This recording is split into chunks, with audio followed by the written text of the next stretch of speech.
আসসালামু আলাইকুম। Button calf হাতা তৈরি করার জন্য এখানে আমি একটি কাপড়কে 4 ভাঁজ করে নিয়েছি। কাপড়টি বহরের দিক থেকে 4 ভাঁজ করেছি, বন্ধ দিকটি আমার দিকে রেখেছি। এখন হাতার মোহর সেলাইয়ের জন্য 1/2 ইঞ্চি এক্সট্রা দাগ দিয়ে নিচ্ছি। এই 1/2 ইঞ্চি থেকে হাতার লম্বা 20 ইঞ্চি নিচ্ছি। 20 ইঞ্চিতে সোজা দাগ দিয়ে নিচ্ছি। আর্মহোল সেলাই করার জন্য 1/2 ইঞ্চি এক্সট্রা আরেকটি সোজা দাগ দিয়ে নিচ্ছি। এখন দাগ বরাবর করে কেটে নিচ্ছি। হাতা লম্বা থেকে 3.5 ইঞ্চি মার্ক করে নিচ্ছি আর্মহোলের জন্য। কাপড়টি 8.5 ইঞ্চি পর্যন্ত চড়া রয়েছে। এখন 3.5 ইঞ্চি পর্যন্ত আর্মহোলে শেপ দিয়ে নিচ্ছি। একই সাথে তালপাটে শেপটিও দিয়ে নিয়েছি। চকের কালারটি বোঝা যাচ্ছে না, তাই পিঙ্ক কালারের চকটি দিয়ে আবারও এঁকে নিচ্ছি। হাতার মোহরে 6 ইঞ্চি নিচ্ছি। 1 ইঞ্চি এক্সট্রা সেলাইয়ের জন্য নিচ্ছি। আর্মহোল থেকে মোহরি পর্যন্ত মিলিয়ে নিচ্ছি। এখন দাগ বরাবর করে কেটে নেব।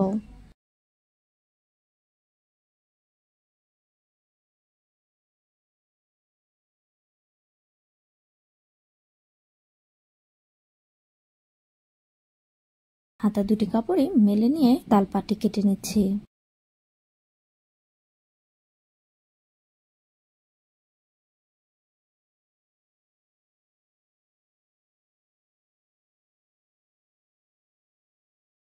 দুটি হাতা থেকে একটি হাতা সরিয়ে রাখছি। হাতাটি উল্টাভাবে রেখেছি। হাতাটিকে মোহরের দিক দিয়ে 2 ভাঁজ করে নিয়ে মিডল পয়েন্টে টিকিন দিয়ে নিলাম। মিডল পয়েন্টে চক দিয়ে মার্ক করে নিলাম। তারপর একটি সাইড থেকে এভাবে 3টি কুচি দিয়ে নিব। তারপর মিডল পয়েন্ট থেকে অপর সাইডটিতে আবারও 3টি কুচি দিয়ে সেলাই করে নিব।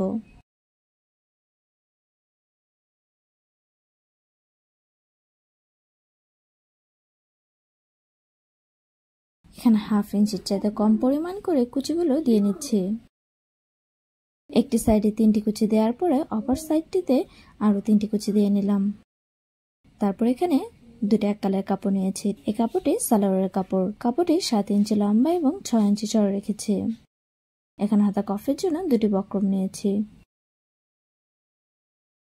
বক্রমটি 5.5 ইঞ্চি লম্বা এবং 2.5 ইঞ্চি চড়া রেখেছি। দেখুন বক্রম দুটি কিভাবে রেখেছি। দুটি বক্রমই সামনের দিকে 1/2 ইঞ্চি এক্সট্রা রেখেছি এবং নিচের দিকে 1/2 ইঞ্চি এক্সট্রা রেখেছি। নিচের দিকে 1/2 ইঞ্চি এক্সট্রা অংশটা এভাবে ফোল্ড করে সেলাই করে নেব।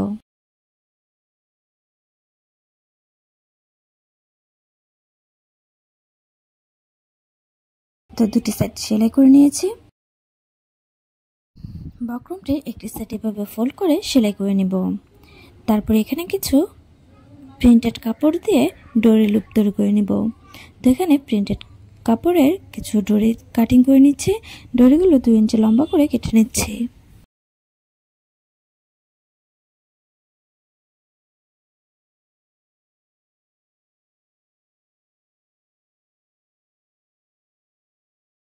প্রথমে হাতা কফটি মিলে নিব। তারপর যে দিকটা বক্রম রয়েছে সেই দিকটার সোজা পার্টের একটি সাইডে এভাবে ডরিগুলোকে লুপ করে নিয়ে সেলাই করে নিব। এখানে 3টি ডরিকে লুপ করে সেলাই করে নিব। সেম পরিমাণের গ্যাপ রেখে 3টি ডরিকে লুপ করে সেলাই করে নিয়েছে। তারপর বক্রমের অংশটুক এভাবে উল্টাভাবে রেখে লুপ করা সাইডটি সেলাই করে নিব।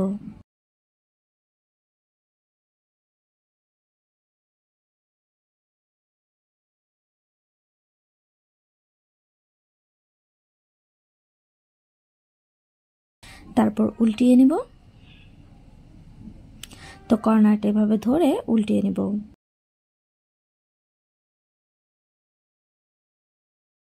সেম ভাবে অপর সাইডটি সেলাই করব। শুধু অপর সাইডে ডরিগুলো লুপ করে সেলাই করব না।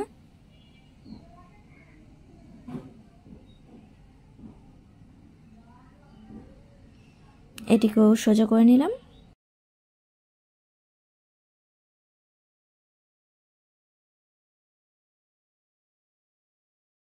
কফের অংশটি এরকম হবে। সাইডে 1/2 ইঞ্চি পরিমাণ কাপড় রেখে বাকি কাপড়টি কেটে নিচ্ছি।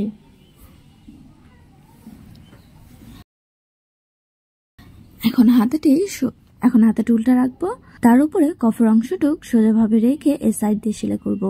তো কফের দুটি অংশ মিডল পয়েন্ট বরাবর করে রেখে তারপরে সাইড দিয়ে সেলাই করে নিচ্ছি।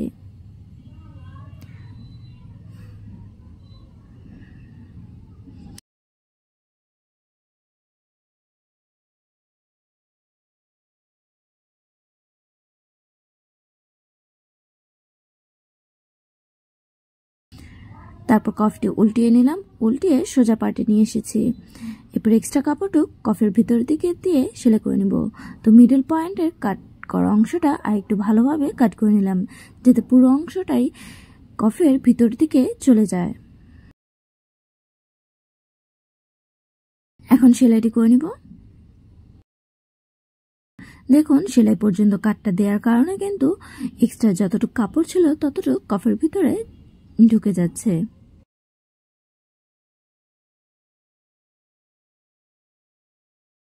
সাইডে এক্সট্রা বক্রমের অংশ কেটে নিলাম। তো ডোরি লুপের অপর সাইডটিতে আমি 3টি শো বোতাম সেলাই করে নিব। প্রিন্টেড কাপড় দিয়ে 3টি শো বোতাম আমি সেলাই করে নিয়েছি।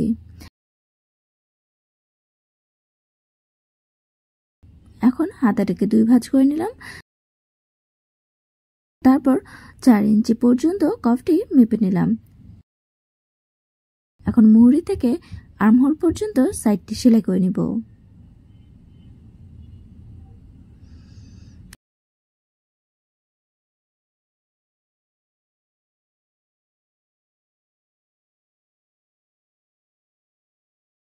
এরপর হাতাটি উল্টিয়ে নেব। তো দেখুন এখানে 2টা হাতা আমি তৈরি করে নিয়েছি। এই হাতার সাথে ম্যাচিং করে কুর্তিটি তৈরি করেছি।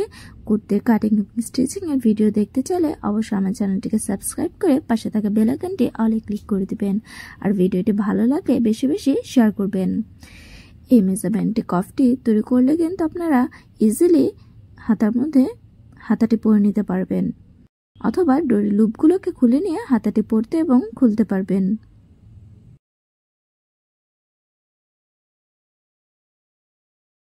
যারা এই ভিডিওটি আমার পেজ থেকে দেখবেন তারা কিন্তু অবশ্যই আমার পেজটিকে লাইক এবং ফলো দিয়ে রাখবেন। তো আজ এই পর্যন্তই। Thank you for watching. আল্লাহ হাফেজ।